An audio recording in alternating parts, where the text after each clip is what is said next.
Have you or your child ever had a hard time focusing? Or is it the opposite? Have you felt an uncontrollable urge to be erratic?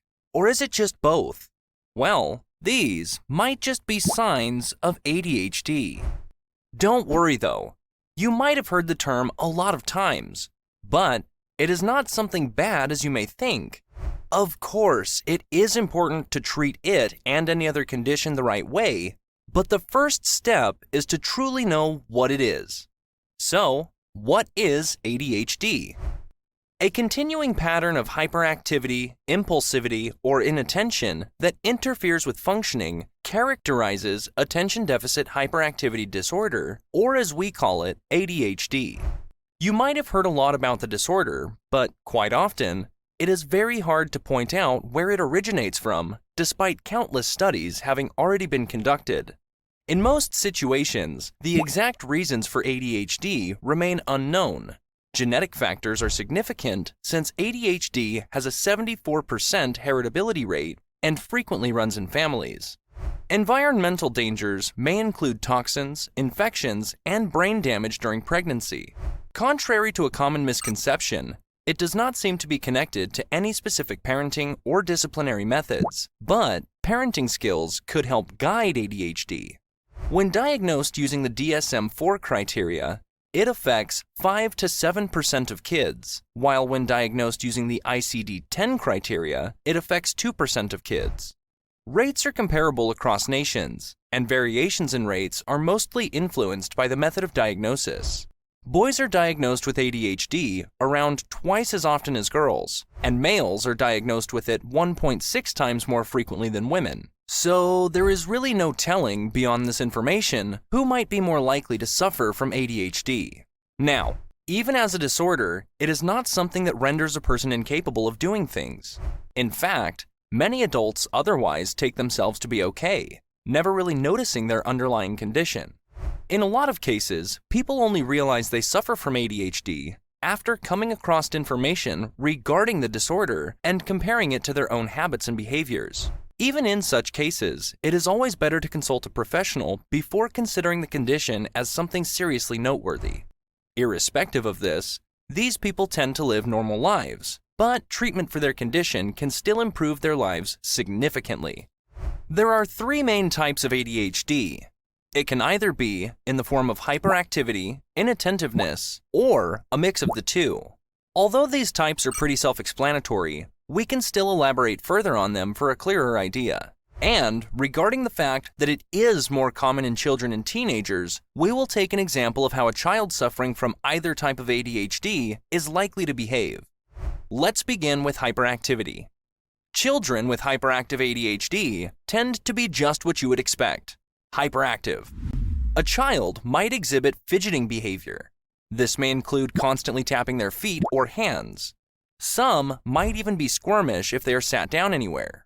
These kids are often the ones that give their teachers at school a hard time, but they can't really be blamed for it since they themselves have a hard time complying with any commands to sit quietly in one place. These kids want to constantly keep moving, so unless they are made to sit somewhere, they will never rest in one place. During conversations, they will likely interrupt, talk fast, and even talk too often. These are not necessarily bad behaviors, but they can still give you a clearer idea of what the child has at the back end that is causing this erratic behavior.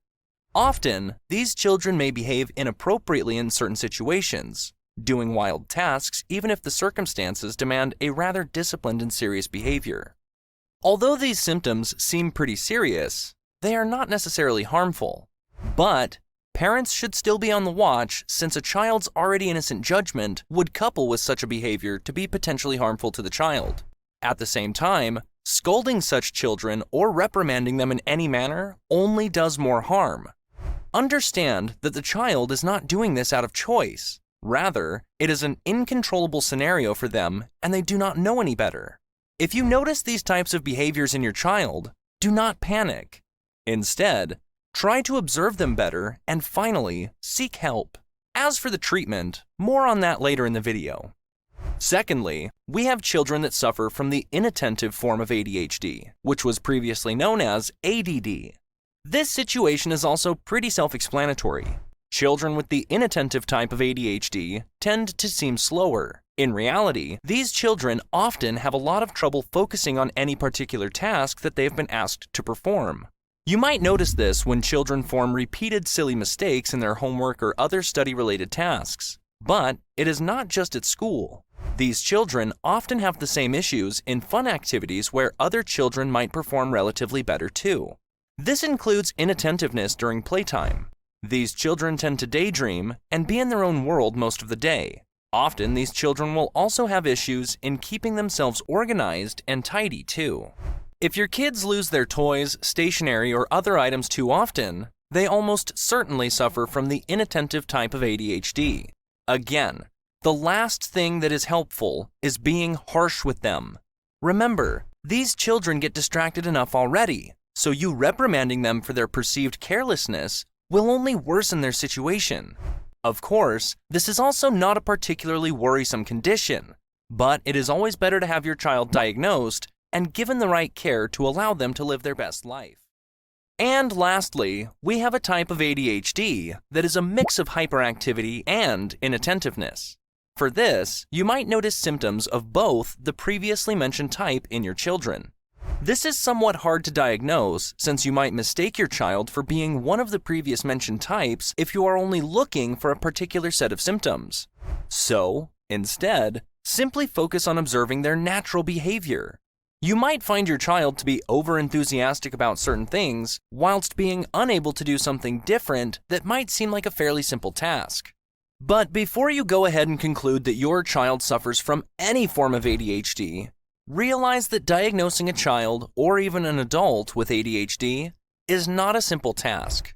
It is very normal and natural for people, especially children, to get inattentive after a certain set of tasks. Children, particularly preschoolers, already have a limited attention span.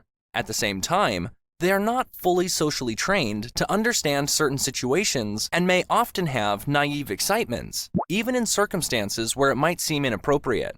So, only take notice when you realize that these symptoms are a bit too frequent, intense, and disruptive. Even then, if you think your child might have any form of ADHD, consult a specialist. Existing medications may lessen symptoms and enhance performance. Medication, psychotherapy, instruction or training, or a mix of therapies are all examples of treatments. Many people find that taking ADHD drugs improves their ability to concentrate, work, and learn while reducing hyperactivity and impulsivity. Before discovering the proper dose or drug for a certain patient, it may be necessary to try a few alternative options. The doctor who is giving the medicine must keep a careful eye on everyone using it. But doctors rarely prescribe medication to children that are diagnosed with ADHD. More often, they are prescribed therapy-related treatments. Before a kid is diagnosed, it is possible that anger, blame, and frustration in families with school-aged children may have grown. To get over bad emotions, parents and kids may require a specialist's assistance. Parents may learn about ADHD and the way it impacts a family from a mental health specialist. They will aid in the development of new abilities, perspectives, and interpersonal relationships for both the kid and his or her parents. Parents must actively participate in all therapies that are available for children and teenagers with ADHD. Psychotherapy and behavior therapy are ineffective for controlling the symptoms and behavior of ADHD in children when it just consists of individual therapy sessions. Of course, the best kind of help that we can offer to people with ADHD, not just children but adults too, is to empathize.